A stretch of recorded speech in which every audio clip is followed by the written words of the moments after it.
So I applied jobs for 30 times, got rejected. Why? 24 people went for the job.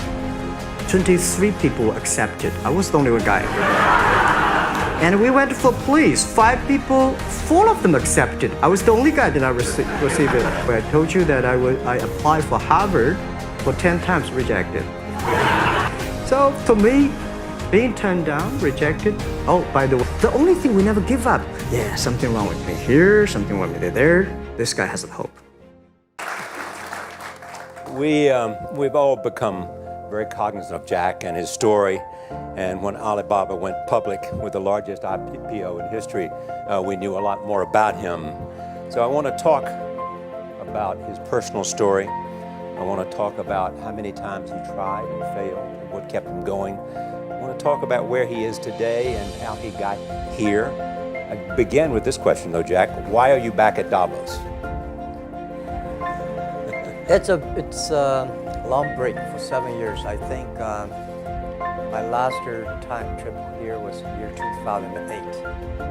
But I was coming for year 2001 for the Young Global Leader for Tomorrow. And remember, I never heard about Davos when I came. But when I came, in the Switzerland, so many young people demonstrate. It was such a horrible scene that I was, and I asked them, why are they doing? They say anti-globalization. And I said, why? Globalization is a great thing. Why people don't like it? And then we come all the way for 2 hours here. There's a machine gun. There's people checking us. Oh God, is that a fallen or is that prison? We're gonna go inside. But when I joined the forum at the Young Global Leader, I was thrilled by so many ideas. For the first 3-4 years, I learned what does the globalization mean? What does the corporate citizenship mean? What about social responsibility mean? All these new ideas, and I see so many great leaders talking about leadership, and I benefit a lot. And the year 2008 and 9, when the financial crisis came, I think it's better go back to work. Because we can never win the world by talking. So go back, spend 7 years. Now I come back, I think it's time to do something in return. Because I learned so much. Let's talk 12 about years that. ago. So why I should not talking to the young global leader of today, sharing with them how we gone through. So that was the thing. Let's start with where you are today. Just how big is Alibaba? How many people come every day? How many people come in a week? How fast is it growing? Yeah, we have over 100 million buyers visiting our site, shopping our site every day. And we created 100 million every day. We created 14 million jobs for China directly and indirectly. And we grow from 18 people to 30,000 people, 80 people in my apartment, to now we have 4 big campus. Compared to 15 years ago, we were big, but compared to 15 years later, we're still a baby. How big will you be 15 years from now? I think 15 years ago, I told my team that 15 years, in the past 15 years, we grow from nothing to this size. And 15 years later, I want people to know about Alibaba, know Taobao, because it's already everywhere. I want 15 years ago when we talk about what is e-commerce, why small business can use this e-commerce, use internet, can do business across the nation. And I hope 15 years later, people forget about e-commerce because they think it's like electricity. Nobody thinks it's a high tech today. Now, this is something that I don't want 15 years later. We still walk on the street talking about why and how e-commerce can help people.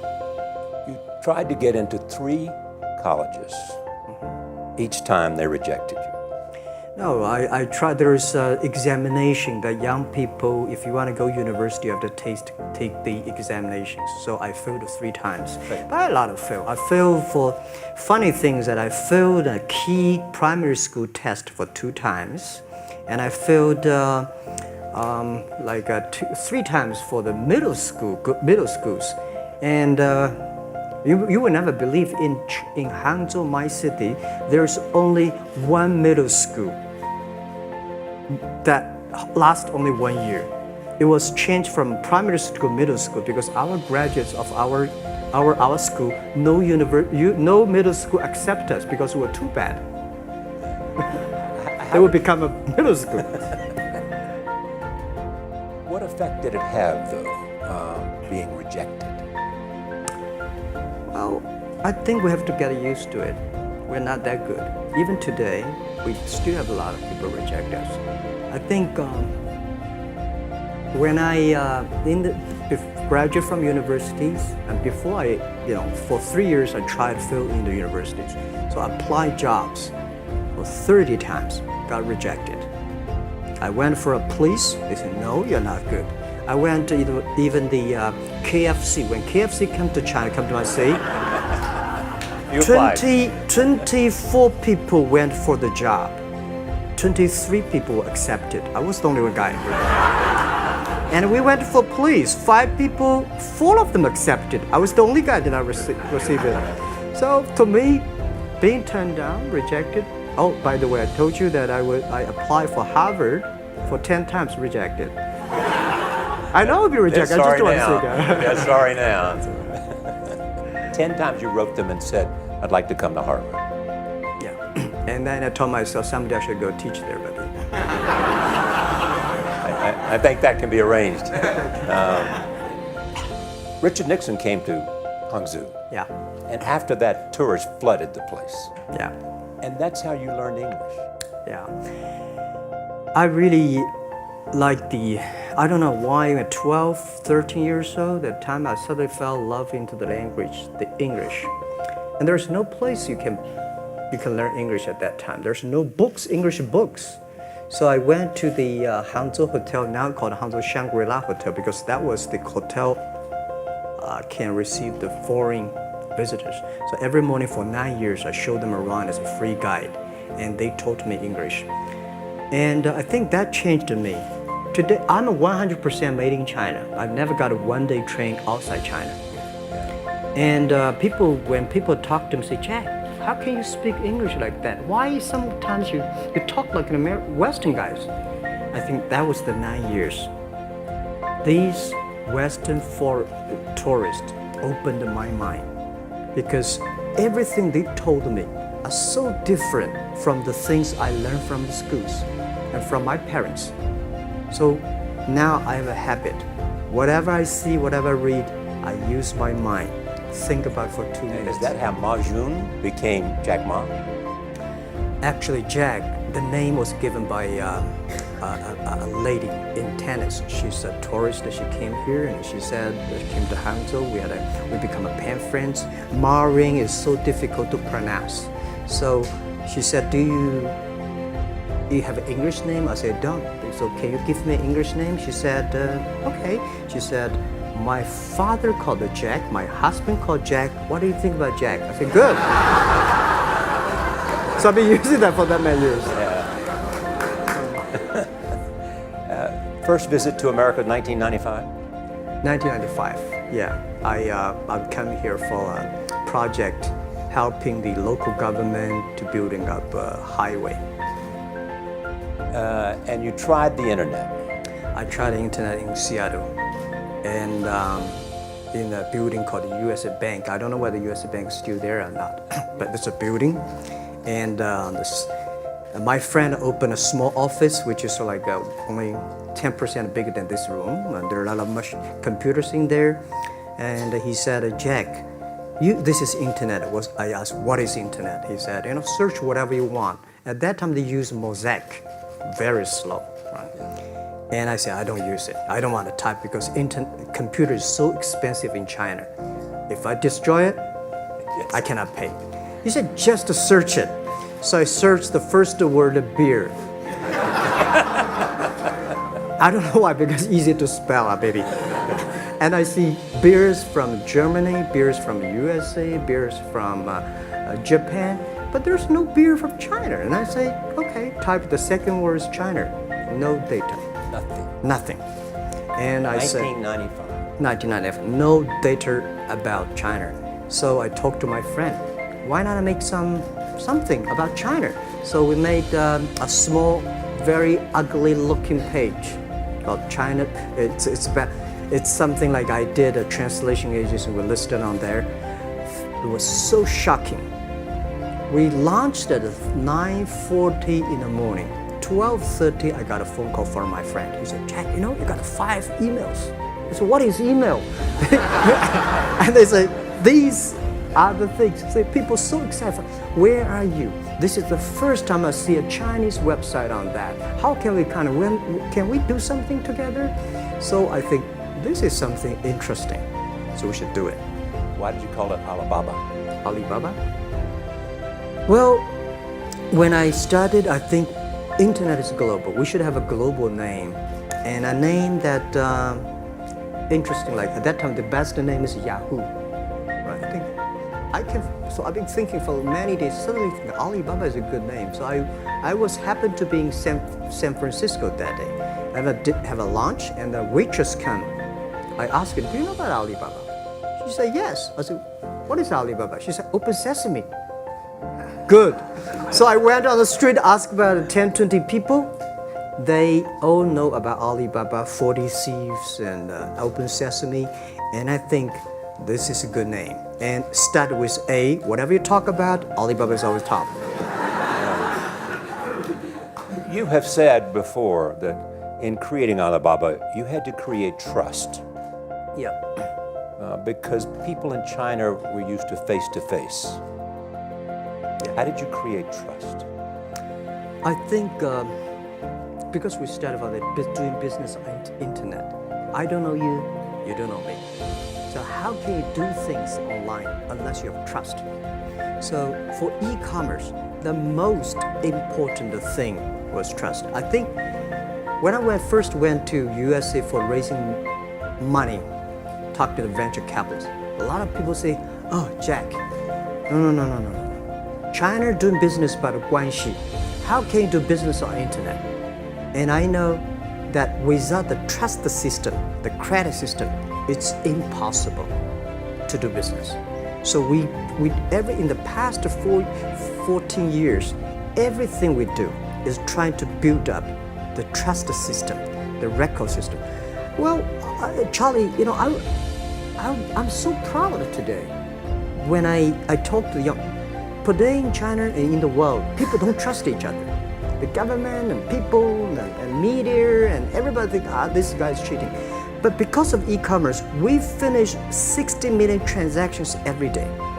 People don't know each other. I don't know you, I send products to you. You don't know me, you wire the money to me. And I don't know you, I give a person a package, I don't know him. He took something to cross the ocean, cross the river, and send. This is the trust. We have at least 60 million trust happening every day.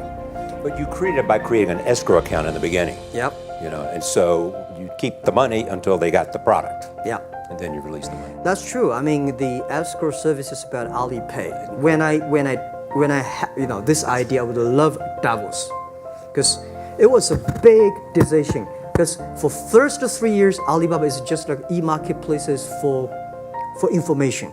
What you have, what I have, we talk a lot of time, but don't do any business. Because there is no payment. I talk to the banks, no banks want to do it. Banks say, no, this thing never work. So I don't know what to do. Because if I start to launch a payment system, it's against the financial legal laws. Because you have to have a license. But if I don't do it, e-commerce will go nowhere. So then I went to Davos. I listened to a leadership discussion. Leadership is about responsibility. And after I listened to that panel, I give a call to my friends, my colleagues in my apartment, say, do it now, immediately. If something wrong, the government not happy about that, if one body has to go to the prison, Jack Ma go to the prison. Because it is so important for China, for the world, to build up the trust system. And if you did not do it, and do not do it properly, stealing money, money wash, no trust record, I send you to the prison. So that was the thing. And people don't like it. So many people I talked to at that time for Alipay, they say, this is the stupidest idea you have ever got. But I say, I don't wear the stupid clever as long as people use it. Now we have 800 million people using this Alipay. Stupid things if you do it better is better. Alipay is a privately held thing. It's not part of Alibaba. No, it's a Let me private. talk about money for a second. Yeah. You have never gotten money from the Chinese government? No. None. I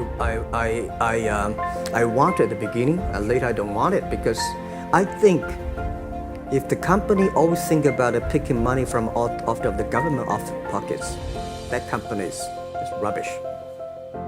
Think about how can you make money from the customers and market and then help customers succeed. That's our philosophy. No money from Chinese banks? No. I at that time I want, and now they want to give me, I don't want it. Yeah. All right. Your relationship with the government. Yeah. What's your relationship? I mean, if they didn't here's what some say, that you have existed in an environment that's not, they have restricted competition for you. And that's a pretty good thing to do for a private company. Yeah. I think the relationship with the government for us is very interesting. For the first 5 years, because I've been working as a part-time jobber for a government organization called Ministry of Foreign Trade, 1997, for 14 months. And I learned that you should never rely on government organization to do e-commerce. And I started a business. I told my people and team, in love with the government, don't marry them. Respect them. And a lot of people say, well, government officers talking about internet, the censorship and this, that, and they worry about. I think it's the opportunity, it's a responsibility talking to them. Tell them how internet can help. So you tell them we create jobs. Oh yeah, I think a lot of people debate and fight against them. And in the first 12 years, anybody come to my office, I sit down, talking to them, how we can help the economy, how we can create jobs, why China will improve by the internet. I think because internet at that time is new to any government. And if you convince somebody, and you have the chance. So today I'm very talkative. That probably this is why I talk to so many people. You were also seen in Hollywood. Yeah. What are you doing in Hollywood? Well, I like the Hollywood innovation and the digital background. I learned so much about the Hollywood movies, especially the Forrest Gump. You love Forrest Gump. I love Forrest Gump. Well, why do you like him? Simple. Never give up. Never give up. People thinking he's dumb, but he knows what he's doing. And I was very depressed the day, year 2002 or 3 in the States. When a bit earlier than that. I was very depressed when I could not find out a way for the internet. And then I watched the movie in my friend's home, Forrest Gump. When I see him, I think, this is the guy we should learn from. Believe what you're doing, love it, whether people like it, don't like it, be simple. And like the word, life is like a box of chocolate. You never know what you can get, right? I never know I would be here talking to you and talking to Charlie Rose. I never know. But today I made it. I told my people in my apartment 15 years ago, guys, we have to work hard, not for ourselves. If we can be successful, 80% of the young people in China can be successful. We don't have a rich father, powerful uncle. We don't have $1 from bank, 1 cent from government. Just work as a team. So what do you worry about? I worry about it today. Young people, a lot of young people lose hope, lose vision, and start to complain. Because we also have the same period. Because when it's not a good feeling being rejected by so many people. We also depressed, but at least later we find that the world has a lot of opportunity. How you see the world, how you catch the opportunity. So, in the Hollywood gives me a lot of inspiration. You know? But you were out there for business. You were out there because you want to make movies and sell them. I want to make the movie for business-wise. We are e-commerce company. We have a lot of products that need logistic. But movie, TV, these are things you don't need logistic system. And movie probably is the best product that can help Chinese young people to understand. Because one thing I told the Chinese people, my friends, in American movie, all the heroes at the beginning, they look like a bad guy. But terrible things coming, they become a hero. And finally, they all survived. China, if you're a hero, all the hero died. So, because only dead people become the hero. So nobody want to be the hero. So you want to change the Chinese definition of hero? Yeah, I want to say hero. Today we have so many heroes who live in this world. We have a lot of influence, like Hollywood movies, things, and we have the sports and these things in the GDP will be much better. So I think, just like a human growth, this body can never grow. Certain time, the slow of growth of the body is slow, but you should grow your mind, grow your culture, grow your value, grow your wisdom. I think China is moving to that direction. And you saw Modi in India? Pardon? Did you see Modi in India? Not yet. I'm looking forward to that. So you'll go to India. Finally, there's this. You're one of the world's richest people. Your company is one of the world's richest companies. What do you want beyond Alibaba? Well, by richest people, I was really not happy in the past 3 months when people say Jack Ma is the richest people of China. Global celebrity, they said. No, I'm not. When I started the business, you are. I never thought, because how many? Yeah, maybe I am. But I think 15 years ago, in my apartment, my wife was at that time one of the 18 founders. I asked her, "Do you want your husband to be a rich person?" I never said rich person in China, rich person in Hangzhou, or you want to be your husband to be a respected person. She said, "Of course, respected." Because she never believed, and I don't believe we'll be rich people. We just want to survive. I believe when you have $1 million, that's your money. When you have $20 million, you start to have a problem. You worry about inflation, which stock to buy and this, that, had to come. When you have $1 billion, that's not your money. That's the trust society gives on you.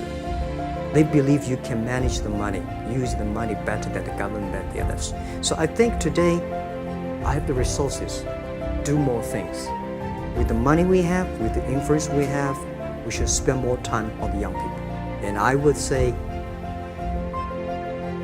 someday I'll go back to teach, go back to school, spend time with the young people, and sharing with them what I know. So the money is not mine.